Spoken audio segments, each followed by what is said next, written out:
Hello दोस्तों, कैसे हैं आप? उम्मीद है कि सब कुछ बढ़िया ही होगा। आज हम आपको एक ऐसे शहर के बारे में बताने वाले हैं जो कि राजस्थान में स्थित है और उसे राजस्थान का अमेरिका कहा जाता है।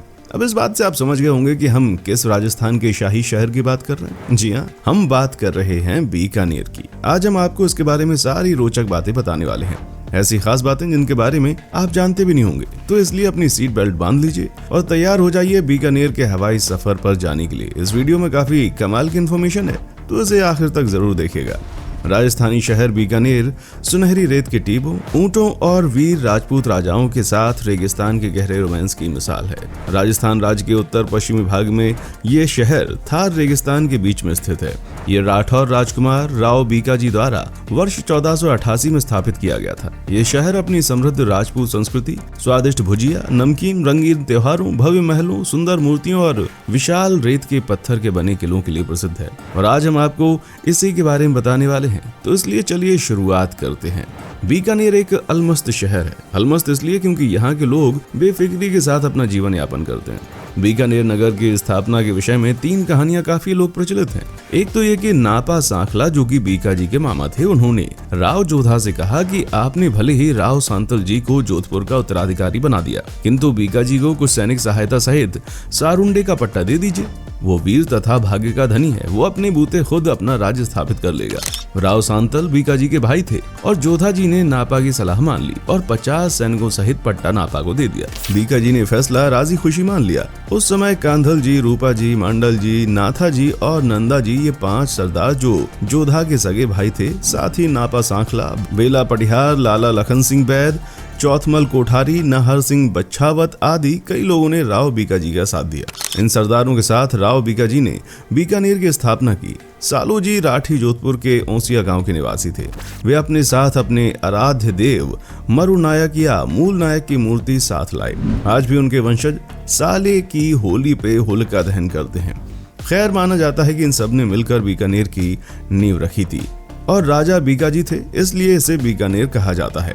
बीकानेर की स्थापना के पीछे दूसरी कहानी ये है कि एक दिन राव जोधा दरबार में बैठे थे। बीकाजी दरबार में देर से आए थे और फिर उन्होंने सबको प्रणाम किया और अपने चाचा कांधल से कान में धीरे धीरे बात करने लगे। ये देखकर जोधा ने एक प्रकार से टोंट मारते हुए कहा, मालूम होता है कि चाचा भतीजा किसी नवीन राज्य को विजित करने की योजना बना रहे। इस पर बीका और कांधल ने कहा कि यदि आपकी कृपा हो तो यही होगा। और इसी बीच चाचा भतीजे दोनों दरबार से उठकर चले गए और आगे जाकर दोनों ने बीकानेर राज्य की स्थापना की और इसमें वहां के आदिवासियों ने भी उनकी मदद की थी। इसके साथ साथ एक और मान्यता है, पर इस मान्यता के ज्यादा सबूत नहीं है, इसीलिए लोग उसको ज्यादा सही नहीं मानते। राव बीकाजी जोधपुर के राजकुमार थे। एक दिन किसी काम के लिए जल्दी करने के कारण राव जोधा ने राव बीका को ताना मारा। बस यही बात उनके दिल में बैठ गई और उसी वक्त राव बीकाजी जोधपुर से अपना काफिला लेकर जंगल प्रदेश की ओर रवाना हो गए। उस समय बीकानेर नाम की कोई रियासत नहीं थी। जहां आज बीकानेर बसा हुआ है वो जंगल प्रदेश का हिस्सा भर था और यहाँ भाटियों की हुकूमत थी। जब राव बीकाजी वहां पहुंचे तो उनका सामना उस समय के एक जागीरदार से हुआ जिसका नाम नेर था। उसने ये शर्त रख दी कि नए शहर के नाम में उसका जिक्र भी आना चाहिए और राव बीका और नेर के नामों को मिलाकर बीकानेर नाम का नया शहर बसा गया। इस शहर पर शुरू से ही राजपूत राजाओं की हुकूमत रही, लेकिन उन सब में महाराजा गंगा सिंह का नाम आज भी बड़े आदर के साथ लिया जाता है।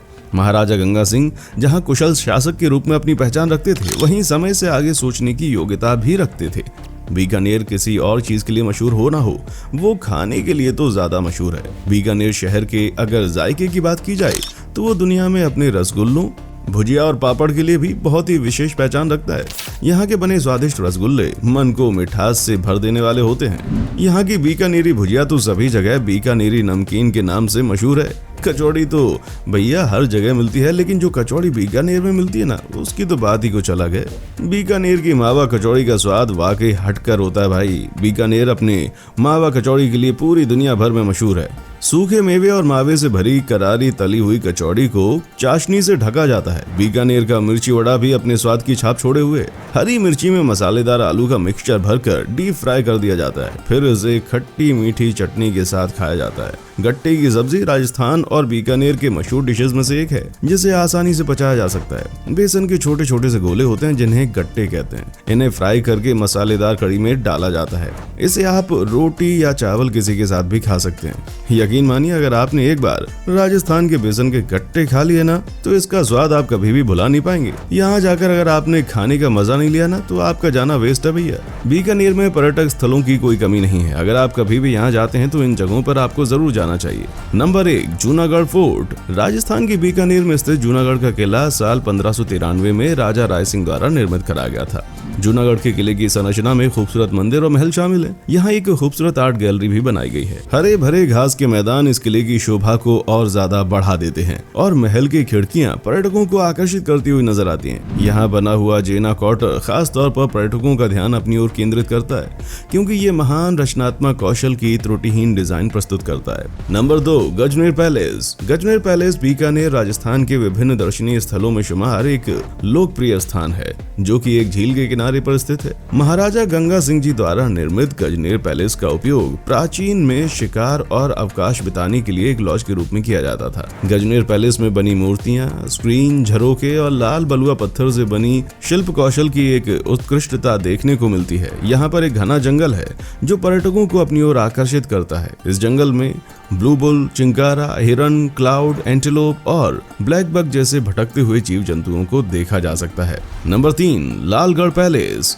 बीकानेर का लालगढ़ पैलेस एक खूबसूरत स्ट्रक्चरलिज्म का धनी है। इस खूबसूरत महल का निर्माण महाराजा गंगा सिंह की आज्ञा अनुसार 20वीं शताब्दी के दौरान करवाया गया था, लेकिन वर्तमान में ये महल एक होटल के रूप में तब्दील हो गया है। महल में राजपूताना अंदाज में बनी भव्य डिजाइन के साथ साथ सुरुचिपूर्ण आंतरिक सजावट देखने लायक दृश्य बनाती है, पर्यटकों को आने के लिए आकर्षित करती है। लालगढ़ पैलेस में एक संग्रहालय भी निर्मित किया गया है, जो कि गंगा निवास के अंदर बना हुआ है। बीकानेर के कला स्कूल से जुड़े लघु चित्रों को भी यहाँ देखा जा सकता है।